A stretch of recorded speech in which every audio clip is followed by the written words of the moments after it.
열사정국이라는 말을 들어보셨습니까? 벼랑 끝에 내몰린 노동자들이 스스로 목숨을 끊는 일이 이어지면서 언론에 다시 오르내리고 있는 말입니다. 어제에 이어 오늘도 이 안타까운 정국을 전해드리게 됐습니다. 지난 6일간 실종 상태였던 하이디스 노동자가 야산에서 숨진 채 발견됐습니다. 금속노조 하이디스 지회 간부였던 고인은 해고자들을 희망퇴직시키라는 사측의 압박에 시달렸던 것으로 전해졌습니다. 성지훈 기자가 보도합니다. 어젯밤 설악산 인근 야산에서 목을 매 숨진 배재형 씨가 발견됐습니다. 고인은 지난 6일부터 연락이 두절된 상태였습니다.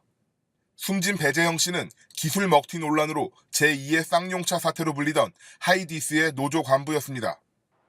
하이디스는 현대전자의 LCD 사업부로 출발했습니다. 현대전자의 부도 이후 지난 2007년 대만 기업인 이잉크사가 하이디스를 인수했으나 올 1월 공장 폐쇄와 직원 377명에 대한 정리해고를 예고했습니다. 금속노조 하이디스 지회는 고인은 지난 4일 사장 개별 면담에서 해고자들을 희망퇴직시키지 않으면 손배 가압류를 걸겠다는 협박에 시달린 것으로 보인다고 밝혔습니다. 지금 이제 바로 지금 대책위 구성을 하고 빈소 차리고 가족들을 갖고 얘기 끝내고요. 회장님 만났을 때 그 선배 가압류라든가 민원사는 책임이다 얘기하면서 희망퇴직하고 아웃소싱 해라. 이런 사실상 협박을 한 과정이 있었어요.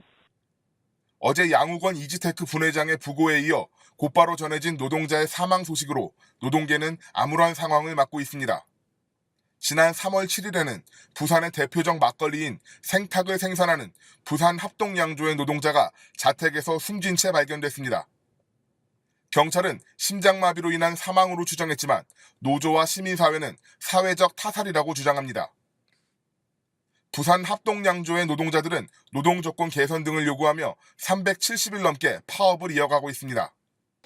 배재형 씨를 비롯해 이번 정권 들어 정리해고와 비정규직 신분을 비관하며 목숨을 잃은 노동자가 20명이 넘습니다. 대선 이틀 뒤인 2012년 12월 21일 숨진 한진중공업의 최강서 씨를 시작으로 현대중공업, 기아자동차 등 곳곳에서 스스로 목숨을 끊는 노동자가 속출했습니다.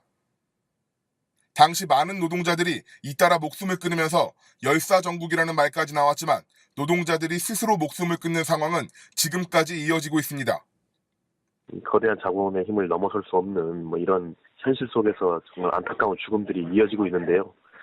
이런 점에 대해서 어려운 사업장들이 어디인지 사실 정부도 잘 알고 있고 우리 사회도 잘 알고 있습니다. 그런 사업장들에 대해서 살펴보고 그리고 귀를 기울이고 아파하는 곳이 어디인지 그리고 그분들이 힘들어하는 지점이 어디인지 조금만 귀를 기울인다면 사실 이런 죽음은 미연에 방지할 수 있는 것이고 막대 먹은 사용자들의 행태들 이런 행태들을 감시하고 규제하고 제어할 수 있었다면 사실은 막을 수 있는 죽음이었는데 사실상 살인을 당하고 있는 이런 현실인 것 같습니다.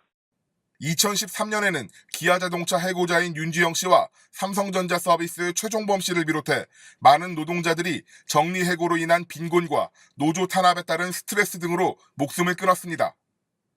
지난해 11월에는 신현대아파트 경비원인 이만수 씨가 강제전보와 입주민의 괴롭힘 등에 괴로워하다 스스로 목숨을 끊었고 올해 2월에도 금호타이어의 김재기 대의원이 도급화 철폐를 요구하며 분신 자살했습니다. 국민TV 뉴스 성지훈입니다.